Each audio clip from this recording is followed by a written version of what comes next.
বহু বছর পর স্কুল জীবনের সবচেয়ে প্রিয় বান্ধবী বিদিশার সাথে কথা বলে শ্রাবণী মোবাইলটা রাখলো টেবিলে। প্রায় 20 বছর পর বিদিশার সাথে কথা বলে শ্রাবণীর মনটা বেশ প্রফুল্ল হয়ে উঠলেও শুনতে পাচ্ছে শাশুড়ি সুলেখা দেবীর গজগজানি। বুড়ি বয়সে আদিক্ষেতা দেখে আর বাঁচিনে। ঘরে সমস্ত কাজ ফেলে বান্ধবীর সাথে ফোনে গল্প হচ্ছে মহারানীর। শ্রাবণীর এগুলো এখন গা সওয়া হয়ে গেছে। বিবাহিত জীবনে 20টা বছর এই চল্লিশাটা শুনেই তো কেটে গেল। বিয়ের পর থেকে এই সংসারের জন্য কি না করেছে সে। নিজের শরীরের ঘাম এবং রক্তবিন্দুর শেষ কণাটা নিংড়ে দিয়েও এতটুকু ভালোবাসা কুড়োতে পারেনি সংসারের মানুষগুলোর কাছ থেকে। আর শ্রদ্ধা ও সম্মানের কথা উল্লেখ না করাই ভালো।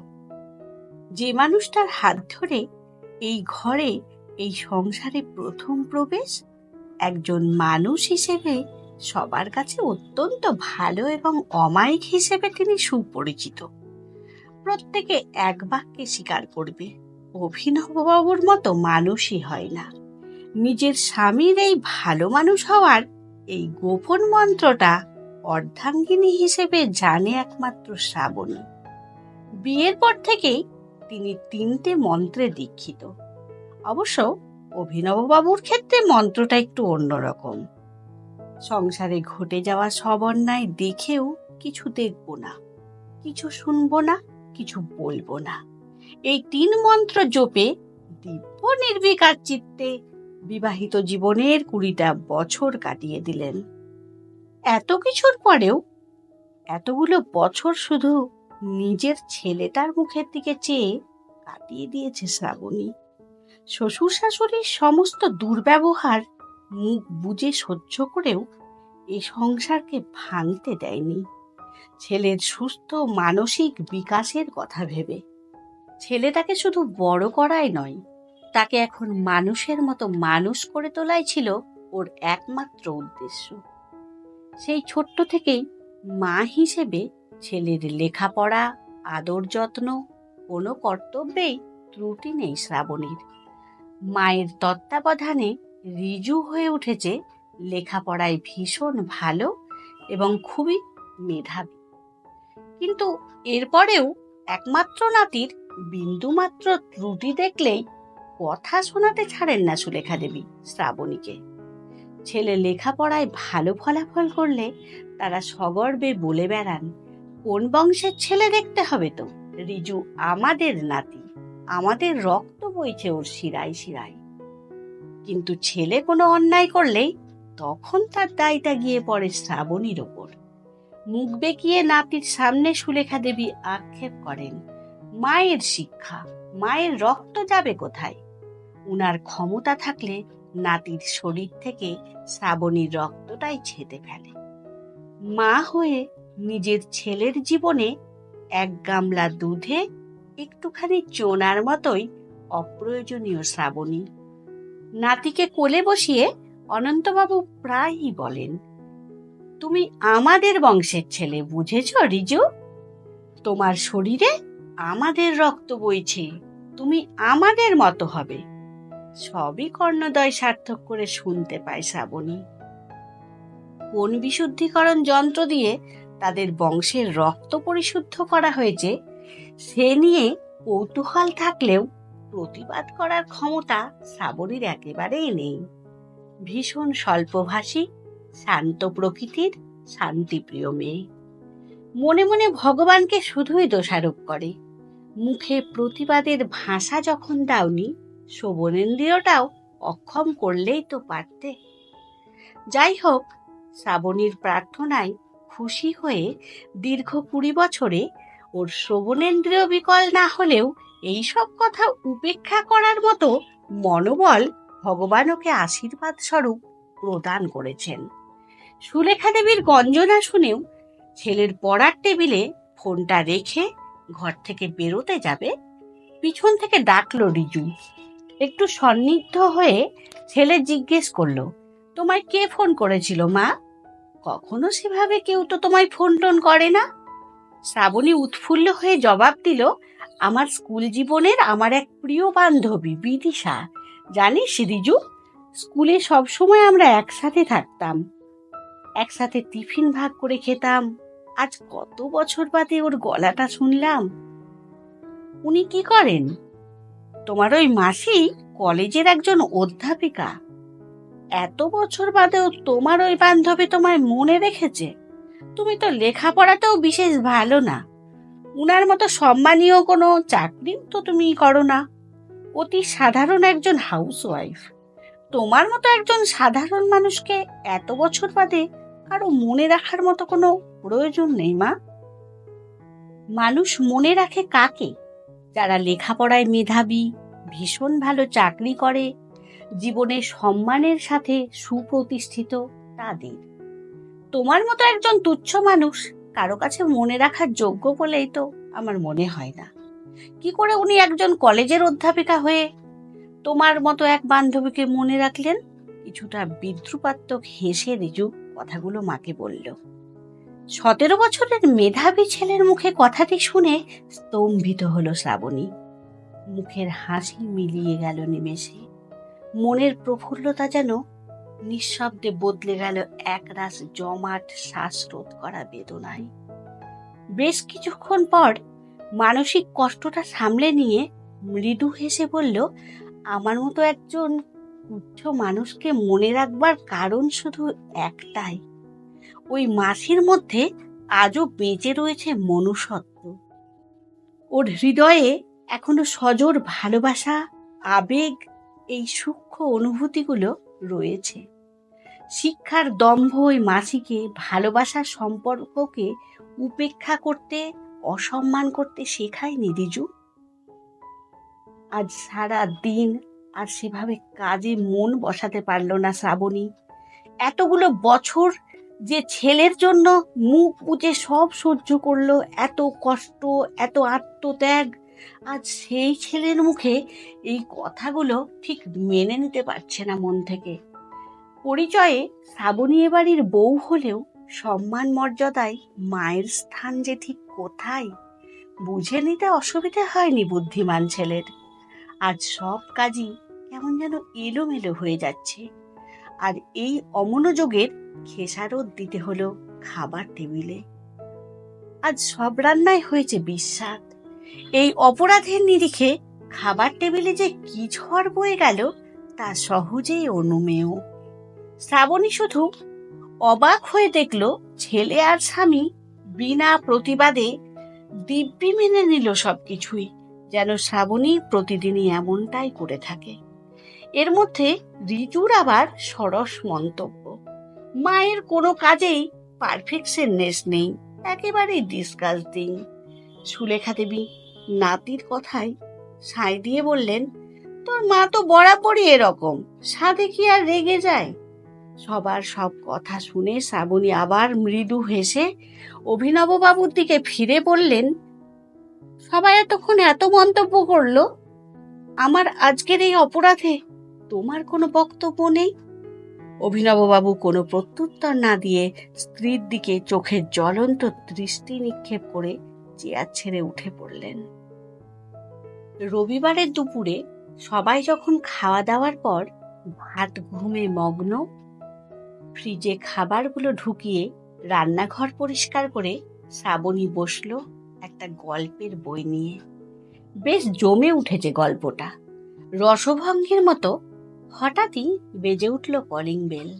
দরজা খুলে দেখল অনিমেষ মুখার্জি এবং তার স্ত্রী রুমেলা মুখার্জি দাঁড়িয়ে আছে বাইরে। তাড়াতাড়ি তাদের ঘরে এনে বসালো শ্রাবণী। অত্যন্ত ধনী এবং নিঃসন্তান এই দম্পতির পাড়ায় সুনাম এবং সম্মান দুই রয়েছে। নিজেদের অর্থে অনাথালয় তৈরি করেছেন। অনেক অনাথ শিশু আজ আশ্রয় পেয়েছে সেখানে। সেই অনাথালয়ের পরিচালনার জন্য আজ নিজেরাই বাড়ি বাড়ি ঘুরে অর্থ সংগ্রহ করেন। শ্রাবণী যতটুকু পারে অর্থ দিয়ে সাহায্য করে প্রত্যেক মাসে। তা আপনাদের অনাথালয় এখন কেমন চলছে মাসিমা? হাসি মুখে প্রশ্ন করল শ্রাবণী। ভালোই, তবে আমাদের এই বার্ধক্য এখন সবকিছুতেই বাধা হয়ে দাঁড়াচ্ছে জানো। শরীরটা সবসময় ভালো থাকছে না, আর শিশুগুলির প্রতি একটু অবহেলাই হচ্ছে। বেশ বুঝতে পারছি, রান্নার মেয়েটা বাচ্চাগুলোকে না দিয়ে অর্ধেক খাবার নিজেই চুরি করে নিয়ে বাড়ি নিয়ে যায়। শিশুগুলি প্রায়ই আধপেটা খেয়ে থাকছে। তাই ভাবছি এমন এক সুপারভাইজার রাখবো যে সব দিকই আন্তরিকভাবে দেখবে, সবকিছু সুষ্ঠুভাবে পরিচালনা করবে, আর শিশুগুলোও যেন নিজের প্রাপ্য থেকে বঞ্চিত না হয়, ওদের যেন কোনো কষ্ট না হয়। তোমার যদি এমন কেউ সন্ধানে থাকে তো আমায় একটু জানিও তো শ্রাবণী। অবশ্যই মাসিমা, নিশ্চয় জানাবো। একদিন সন্ধেবেলা ছেলের পড়ার ঘরে রিজুর গৃহশিক্ষককে চা দিতে ঢুকে শ্রাবণী শুনতে পেল ছেলে অঙ্ক ভুল করায় স্যার বেশ ক্ষুব্ধ হয়ে বকছে রিজুকে। মাথা নিচু করে বসে রয়েছে রিজু। তবে আর না দাঁড়িয়ে চায়ের কাপটা রেখে দরজা বন্ধ করে সেই মুহূর্তে বেরিয়ে এলো ঘর থেকে শ্রাবণী। স্যার চলে যাওয়ার পর আস্তে আস্তে আবার ঢুকলো ছেলের ঘরে। মাথায় স্নেহের হাত বুলিয়ে জিজ্ঞেস করলো, তোমার কি অঙ্ক বুঝতে অসুবিধা হচ্ছে রিজু? স্যারের কাছে কি ঠিক করে বুঝতে পারছো না? তোমায় বলে কি হবে? তুমিও সব বোঝো না জানো? যা জানো না তা নিয়ে কথা বলো না। আজকাল তুমি এভাবে আমার সাথে কথা বলো কেন রিজু? আমি তোমার মা। তোমার কাছে সম্মান পাওয়ার কি কোনো অধিকার নেই আমার? সব সময় কেন এভাবে তুমি আমায় অসম্মান করো?